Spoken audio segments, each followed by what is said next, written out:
ওকে, এখন এটা তো আসলে যার যার ভালো লাগা। এখন আমি আর এটাতে কি বলবো, আমি তো আমার মতো করে জিনিসটা বানাইছি অ্যান্ড ওভারঅল জিনিসটাই তো it's a story of a Rockstar.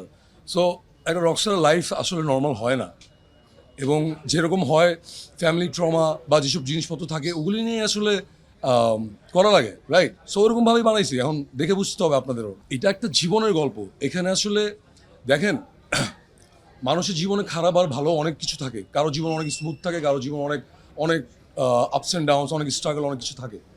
So in fact বেশিরভাগ রকস্টারদের লাইফেই আমরা যেহেতু অনেক রিয়েল লাইফ রকস্টারদের লাইফ থেকে আসলে অনুপ্রেরণা বা ইন্সপিরেশন নিয়ে ছবিটা বানাইছি, ম্যাক্সিমাম রকস্টারদের লাইফেই অনেক ধরনের অনেক বাজে লেভেলের ট্রমা থাকে।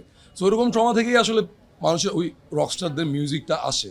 সো এইটা একটা জীবনের গল্প, একটা জীবনের মধ্যে। এখন আমরা যদি সবসময় শুধু ভালো এক্সপেক্ট করি যাচ্ছে, বাট আমরা যেটা ডার্ক ট্রুথ ওটা দেখানোর ট্রাই করছি। সো এটার জন্য হয়তো কারো ভালো নাও লাগতে পারে। আরে ঈদ লাগছে মনে খুশির